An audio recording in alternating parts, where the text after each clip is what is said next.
وقت کا حاکم ہے، لیکن جب مشکل پڑتی ہے تو مشکل کشا کے پاس جاتا ہے۔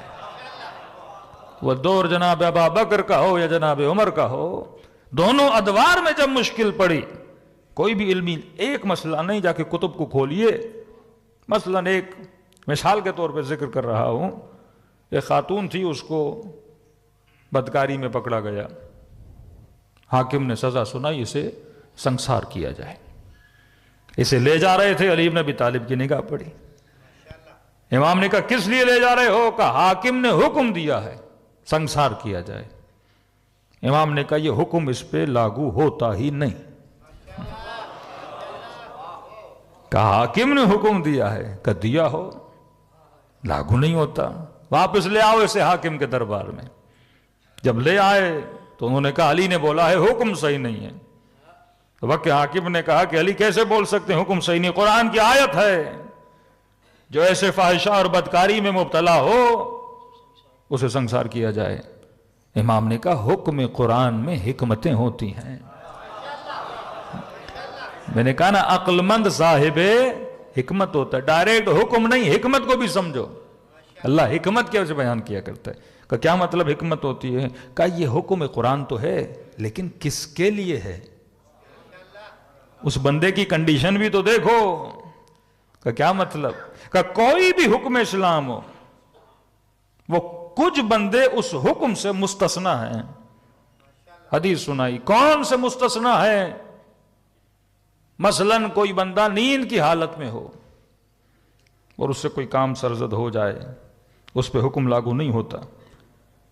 کوئی بندہ ہو جو حالت جنون میں ہو، مجنون ہو، پاگل ہو، پاگل کو سزا نہیں دی جاتی۔ امام نے کہا اس خاتون کی حالت دیکھو، اس کا ذہنی توازن نہیں ہے، یہ مجنون ہے۔ ہاں، مجنون پہ حکم لاگو نہیں ہوتا۔ امام جواد کے زمانے میں حکماء پریشان تھے، چور کو جب سزا دی جائے تو ہاتھ کو کہاں سے کاٹا جائے؟ قرآن کہتا ہے ہاتھوں کو کاٹو۔ ہاتھ کو بھائی کہاں سے کاٹیں؟ آدھے سے کاٹیں، پورا کاٹیں، بازو تک کاٹیں۔ عربی میں جو ید ہے، اب ید کا مقدار کہاں تک ہے؟ فَاغْسِلُوا أَيْدِيَكُمْ ہے نا، اپنے ہاتھوں کو دھو۔ اب بندہ اتنا دھو لے کہ وضو ہو گیا۔ ہاتھ کہاں تک جائے؟ کونیوں تک جائے۔ اب یہ پورا ہاتھ ہے، اب چور کا جب کاٹنا ہے تو کتنا کاٹنا ہے؟ وقت کے حاکم نے کہا پورا ہاتھ کاٹا جائے۔ اختلاف ہوا، مسئلہ حل نہیں ہوا۔ کہ دلیل بھی تو چاہیے، تو دلیل محکم ہو۔ تو امام جواد کو بلایا گیا۔ امام جواد نے کہا چور کے ہاتھ اگر کاٹنے ہیں تو انگلیاں صرف کاٹو۔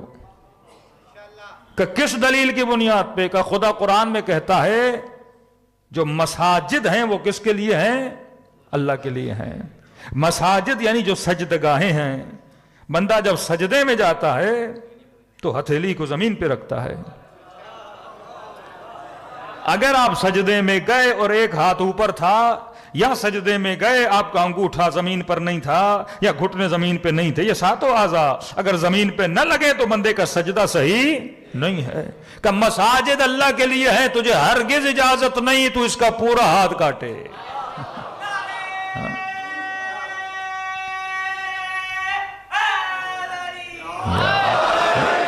تجھے اجازت ہے صرف اس کی کیا کاٹے؟ انگلیاں کاٹیں۔ تو خلیفت اللہ اگر بنا قرآن کے مطابق، وہ کس بنیاد پہ بنتا تھا؟ علم کے بنیاد پہ بنتا تھا۔ خدا حجتوں کو تمام کر رہا ہے۔ اب لوگ قرآن نہ پڑھیں، مفتی کی تشریح پڑھتے ہیں، اس کی اپنی ذاتی تحلیل پڑھتے ہیں۔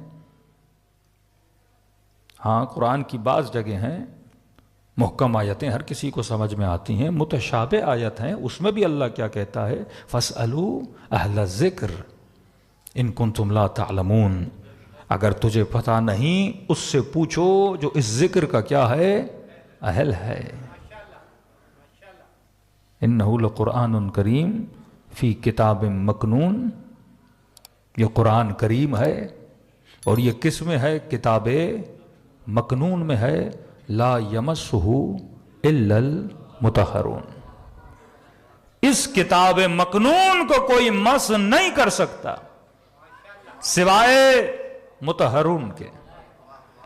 اللہ ہنٹ دے رہا ہے۔ اب مسلمان کا کام ہے ڈھونڈے کہ مطہرون کون ہے۔ اب مفتی بول لے گا مطہرون وہ ہیں جو وضو کر کے قرآن پڑھیں، تو آؤ وضو کر کے اور قرآن کھولو، سمجھ میں آئے گا۔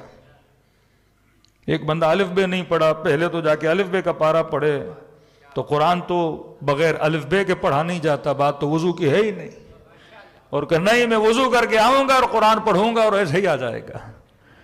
کہ یہ کتاب مکنون جو ہے، کبھی امام مبین کہتا ہے، کبھی کتاب مکنون کہتا ہے، اسے کوئی مس نہیں کر سکتا کتاب مکنون کو، جو اس کی حقیقت والی تفسیر ہے وہ تجھے کون بتائے گا؟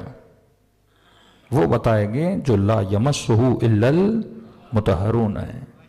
کون ہے لا یمسہ الا المطہرون؟ تو خود اشارہ کیا انما یرید اللہ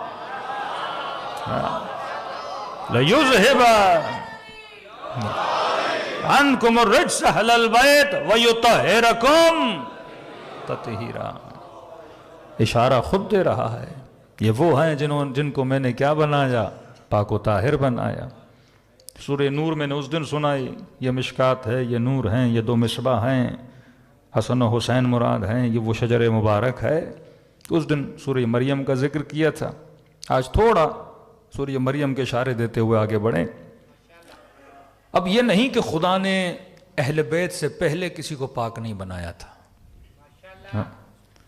حضرت مریم کے لیے کیا کہا؟ ان اللہ اصطفاکی وطہرکی واصطفاکی علی النساء العالمین۔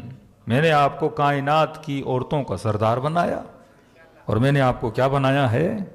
پاک بنایا ہے۔ مریم کو پاک بنایا ہے۔ کیسے ہو سکتا ہے کہ اگر مریم کو پاک بنائے پر نبی کی بیٹی کو نہ بنائے،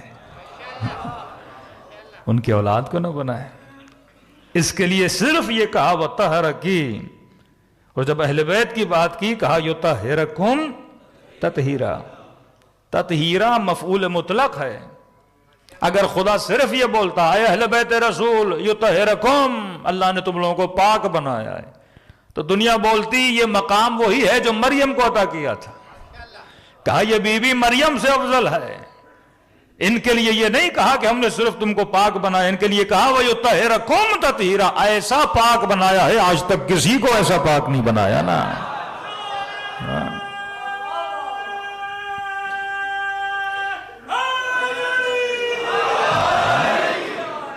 یطہرکم تطہیرا ہے، یعنی تم میں سے ترک اولا بھی کوئی نہیں کر سکتا۔ یہ مقام ہم نے تم اہل بیت کو کیا کیا ہے؟ عطا کیا ہے۔ میں نے کہا سورہ مریم کی جو مریم ہے وہ امت مصطفیٰ کی فاطمہ ہے۔ سورہ مریم کے جو زکریا ہیں وہ ہماری امت کے محمد ہیں۔ سورہ مریم میں جو حضرت یحییٰ ہیں وہ اس امت کے حسین ہیں۔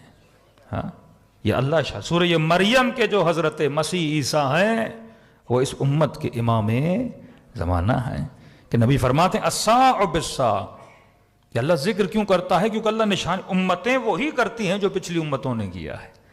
جو کچھ بنی اسرائیل نے کیا وہ سب کچھ میری امت کرے گی۔ بنی اسرائیل نے ہارون کا انکار کیا، امت محمد نے علی کا انکار کیا۔